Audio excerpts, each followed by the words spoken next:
Hello दोस्तों, स्वागत है आपका मेरे चैनल CY न्यूज़ पर। दोस्तों, अभी तक आपने मेरे चैनल को सब्सक्राइब नहीं किया है तो जाकर सब्सक्राइब कर लीजिए। दोस्तों, आज मैं आपसे इस वीडियो में बताऊंगा कि भारत में लॉकडाउन 5 आने वाला है और अगर लॉकडाउन 5 आता है तो क्या आपकी ज़िंदगी बदलेगी, कहाँ छूट मिलेगी और कहाँ रोक रहेगी। दोस्तों, लॉकडाउन 4 अगले 2 दिनों में ख़त्म हो रहा है। ऐसे में यह अटकलें लगाई जा रही है कि क्या 1 जून से लॉकडाउन 5 की शुरुआत हो जाएगी और अगर लॉकडाउन बढ़ाया जाता है तो इस दौरान किन गतिविधियों को चालू रखने की अनुमति दी जाएगी और किन गतिविधियों पर सरकार की रोक बरकरार रहेगी।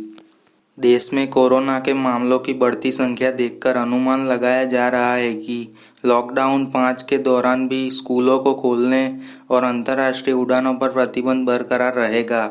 हालांकि व्यापारियों ने अभी से बाजार खोलने का समय बढ़ाने की मांग करनी शुरू कर दी है।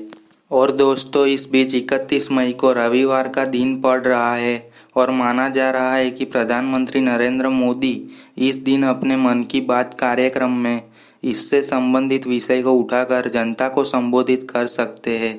इस कार्यक्रम में 1 जून से आगे भारत में किस प्रकार की गतिविधियों को अनुमति मिलेगी, इसका एक खाका पेश किया जा सकता है। लॉकडाउन 1 की घोषणा प्रधानमंत्री मोदी ने की थी और इसके बाद एक बार लॉकडाउन को बढ़ाने की जानकारी भी उन्होंने ही दी थी।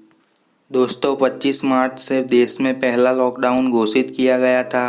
केंद्र सरकार के आंकड़ों के मुताबिक पहले लॉकडाउन के दौरान प्रत्येक दिन औसतन 18 लोगों की मौत हुई थी, जबकि लॉकडाउन 2 के दौरान यह आंकड़ा 56 तक पहुंच गया था।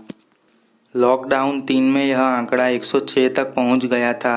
केंद्र सरकार का कहना है कि इस दौरान देश में कोरोना से मौत के आंकड़ों के बढ़ने की दर लगातार कम हुई है। यह 3.33% से घटकर 3% से भी कम हो गई है और इसमें और सुधार होने की आशंका भी है।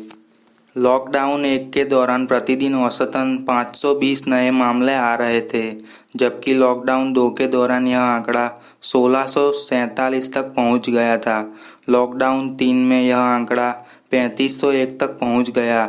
लॉकडाउन 4 के खत्म होने में अभी भी 2 दिन बाकी है, लेकिन अभी भी रोज 6 से 7 हजार नए मामले जुड़ रहे हैं। इसे देखते हुए कुछ लोग ज़्यादा छूट दिए जाने को लेकर विरोध भी कर रहे हैं। हालांकि लॉकडाउन 4 में राज्यों को मिले अधिकारों के मद्देनजर माना जा रहा है कि सरकार लॉकडाउन 5 में ज़्यादातर गतिविधियां राज्यों के हाथों में सौंप देगी। केवल अंतर्राष्ट्रीय उड़ानों और स्कूलों को खोलने पर रोक जारी रह सकती है। इस दौरान मेट्रो गतिविधियों के परिचालन की अनुमति मिल सकती है। इसी प्रकार अंतर्राज्यीय बसों को आवागमन को पूरी तरह से छूट मिल सकती है। धार्मिक स्थलों को खोलने पर अभी कोई खुलासा नहीं किया गया है, लेकिन माना जा रहा है कि इस पर प्रतिबंध बरकरार रह सकता है। इसी प्रकार बड़े धार्मिक और सामाजिक कार्यक्रमों को भी अनुमति नहीं किया गया है और अनुमति नहीं दी गई है। इन सब के बीच व्यापारियों की मांग है कि बाजारों को खोलने का समय बढ़ाया जाए। दिल्ली में सत्तारूढ़ दल आम आदमी पार्टी के व्यापार प्रकोष्ठ के राष्ट्रीय संयोजक ब्रजेश गोयल ने कहा कि व्यापारी बाजारों को खोलने के समय में बढ़ोतरी चाहते हैं। उनका कहना है कि अभी भी बाजार को 7 बजे तक खोलने की अनुमति मिली है, लेकिन गर्मी के कारण ज़्यादातर लोग घरों में ही रहते हैं। बाजार खुलने के बाद भी कनॉट प्लेस जैसे एरिया में बहुत कम लोग नजर आ रहे हैं। उन्होंने कहा कि वे व्यापारियों की मांग सरकार तक पहुंचाएंगे। वहीं अनेक लोग बाजारों को और अधिक छूट देने और गतिविधियों को छूट देने का विरोध कर रहे हैं। इसका कारण यह है कि दिल्ली में रिकॉर्ड स्तर पर कोरोना के नए मरीज सामने आ रहे हैं। बुधवार को भी दिल्ली में रिकॉर्ड 792 नए केस सामने आए थे। स्वास्थ्य विशेषज्ञों का अनुमान है कि ज़्यादा छूट मिलने से कोरोना के मामले में तेज बढ़ोतरी हो सकती है। तो दोस्तों, अगर आपको मेरा वीडियो पसंद आया हो तो वीडियो को लाइक कीजिए, शेयर कीजिए और मेरे चैनल CY न्यूज़ को सब्सक्राइब कीजिए। जय हिंद, वंदे मातरम।